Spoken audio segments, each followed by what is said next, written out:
No, one that hasn't been talked about as much recently, and this is more like I would love to get Jeff Merrick to do a deep dive on this one because he's all about the obscure approaches. I want to double up. I've talked about it before on this show. Anyone that's not familiar, Google Shane Doan draft lottery.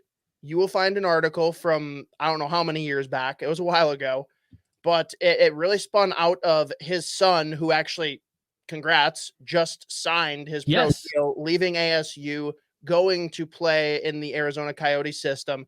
But Roadrunners, baby. His son actively cheering for the Coyotes to lose in the McDavid draft, right? And he's like, this is fucked up. I'm not okay with this. This is a broken system. So he devised this approach that I absolutely love, where essentially the day that your team is mathematically eliminated from the playoffs, you start accumulating draft lottery points, right? So what that means is you are at a point where no matter what, if you win out, you cannot possibly make the playoffs anymore. Every game you win is a benefit towards you being able to make that first overall pick. Now, everyone's saying, oh, but Scott, like, that's not fair. The bad teams aren't going to win as much. Yes, but they get a shitload more time to accumulate those wins if they're bad enough. Yeah. Like, if you're truly a historically bad team, you're still going to win some hockey games. And if you've got 20 games to chase this down when other teams have like 10 games at most to chase it, and they're still obviously not good teams if they're eliminated from the playoffs, right? Like, it's something that at least keeps things spicy. And it also solves my bigger fucking issue, which is the fact that games don't have the same value in the NHL. Yes. You can have two games played on the same night where one produces 3 points in the standings and the other produces 2. And I think it's disgusting. I fucking hate it. I'm so passionately opposed. And for me, this solves that, because the only reason we do that today is because of quote unquote parity and not wanting to have fans tune out. Because I get that, right? From a business perspective, you want teams to be in the hunt as long as possible so that fans are engaged and paying attention. This gets fans of shitty teams even more engaged because they're not idiots. They know their team's not making the playoffs. If they're on the hunt and they need to win games to have a shot at Connor Bedard this year, I think they're fucking tuned in and paying attention and that much more invested in the outcome. So why not switch it then to the 3-point system? 3 points. Anyone that's not familiar, in the Olympics, you get 3 points for a win. If the game goes to overtime or a shootout, the winner gets 2 points and the loser still gets that loser point. But that means that a regulation win is that much more important. And for me, that's not just fun for, like, again, really rewarding teams that win in regulation. Imagine at the end of the year, you're on the fence, whether it's to make it into the playoffs or to get a higher seed, and you're tied with 5 minutes left in the game. Instead of you going into a shell and playing safe and conservative and like waiting for your spots, I love it, maybe win, you're going to see teams pulling their goalie in a tie game because they need that extra point. And I think it makes a totally different vibe. I think it's like a way better finish to hockey games because people are complaining. They're sick of shootouts. This is a way to motivate teams to win before that happens. Dude, I love that. And to anybody who's like, oh, that's too complicated. Like, any change is always going to come with some hiccups, and change is always hard to get used to. I don't know if you guys noticed the intro to this podcast.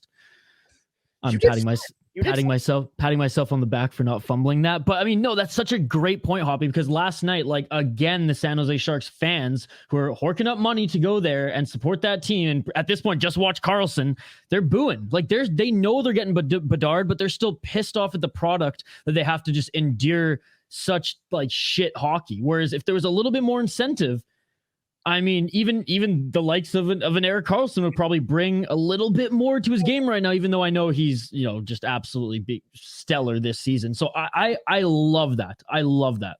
Now, this would also be an interesting thing because then, like, our team's less likely to trade players at the deadline too, right? Because, oh shit, we actually want to, like, win games now, But it brings up a really important one that all the credit to Jeff Merrick, who anyone that hasn't been paying attention, I absolutely worship him. I think he is the best in the business. He talks about the idea of a true rental, and I fucking love it. Oh yes, we talked about this. I don't know if Yes. we talked about this on a podcast or if it was just you and I like talking about it. But yeah, no, expand. Oh, dude, I just love the idea of being able to literally rent a player from another team. So let's say, for instance, the Wild aren't going to make the playoffs this year. Okay, let's just say that they're totally out of it. Kaprizov is healthy, which we'll get into that. He's certainly not, but he's got 4 more years left on his deal. You're not trading Kirill Kaprizov. There's no goddamn way. But if a team's willing to give up a second round pick, you get to send him off to, let's call it, the New York Rangers. Let him play with fellow countrymen and go on a like playoff run. That's like really enticing because Kaprizov loves it.